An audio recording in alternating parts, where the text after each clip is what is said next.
Daylight reveals the destruction. Home after home burned to the ground in the Jefferson County foothills. We don't have air support yet. We don't have even the resources on the ground that we wish that we had. The fear this morning, the possibility of more wind and a return to that huge smoke plume over the metro area.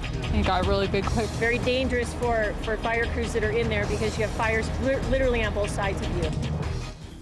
We are breaking new information from the fire lines this morning on the lower North Fork fire. Right now, 0% containment. Firefighters from Utah, Arizona, and South Dakota are on their way to Colorado to help fight this fire.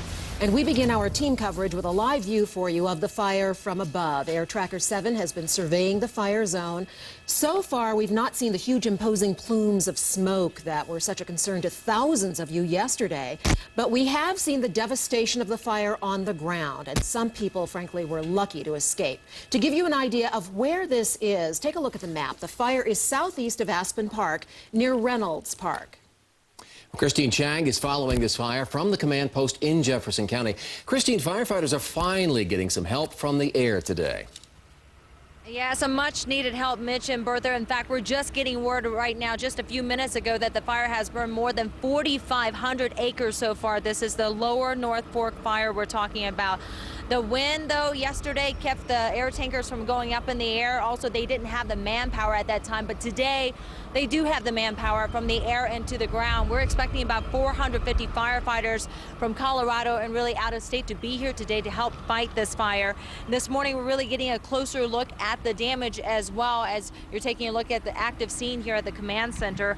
From the air, from Air Tracker 7, you can see in this video, many of the homes just ashes now. Some have the foundation, the concrete foundation on the ground, and that's about all. We're told that 15 to 25 homes were likely destroyed by this fire. That number could go up if the wind picks up again today. Now, from the ground this morning, you can still see a lot of smoke. This is from Foxton, a town just about 5 miles from the fire zone. We talked to one evacuee who's lived in the Evergreen Conifer area for 16 years now, and he's looking at the positive. We'd hate to see anyone's homes damaged. You know, that'd be a terrible thing. But if my stuff goes, it goes. You know, it can be replaced. We got our lives. And back here live, you're looking at the advanced crews, the new fire crews coming in to help fight this fire. About 900 homes were evacuated last night. Many of the evacuees we talked with this morning still don't know if they have anything left standing at this point. As for the cause of the fire, the State Forest Service did tell us that they did have a controlled burn in this area on Thursday. What they're not telling us is how they monitored or watched the controlled burn, and we hope to get more answers on that later today. Live in Conifer, I'm Christine Chang, 7 News. All right, Christine, thank you so much for the update.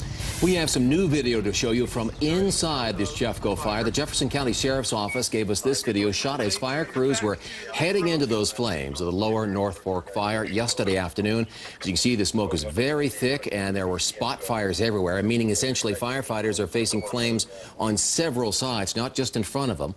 At this early point, their main goal was to reach people and pets still in the fire zone. When this fire got cooking yesterday and they were loading cats, dogs, and people onto their engines and into their vehicles just to move them out of the way.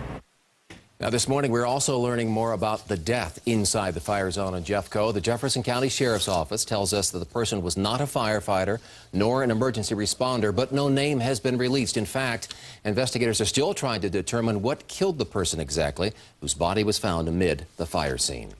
Now, among those first on the scene, workers with the American Red Cross. They're providing much-needed shelter and feeding and emotional support to those evacuated. As they do so often. And Patricia Demchak-Billinger with the Mile High chapter of the Red Cross is joining us now on the phone. Good morning, Patricia. Thanks for taking the time to update our viewers. Good morning. Thanks for getting the information out. Yeah, well, tell us, first of all, the services and the supplies you're providing evacuees. Well, we've got a shelter open, and we're providing food, a hot cup of coffee, Gatorade. And we've also got mental health counselors, because a lot of people are really torn up by this. We've seen some people crying, and they're feeling a lot better today, it looks like. We've had wonderful support from the community providing some of this food through restaurants, the local grocery store, etc. How many people are taking advantage of these services you're providing? We've got right now on site somewhere between 30 and 50 residents. We definitely see the numbers increase as we get around mealtime, and people people also are coming to us for information because that is just so key. They want to know, is their home affected? When can they go back? And they come to the shelter for some of that information.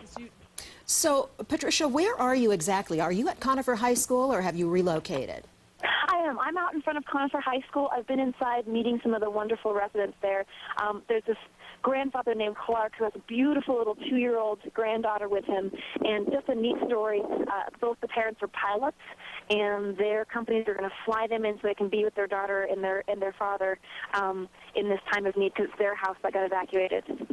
Patricia, we get lots of calls when these kinds of things happen, people wanting to help. Our viewers, Coloradans coming to the aid of others. What's the best way for viewers to help you help others? Yeah, the best way really is a financial donation. And the reason for that is that enables us to buy in bulk. We get a better price. We buy exactly what we need. We can meet special needs for people such as dietary needs, etc. And it helps us be prepared. So most of the stuff we have here today helping these people, all these cots, these blankets, this food, we already had pre-stocked. And that was thanks to all the people who donated to us before this disaster happened. We do ask that you not bring any physical items because we are good.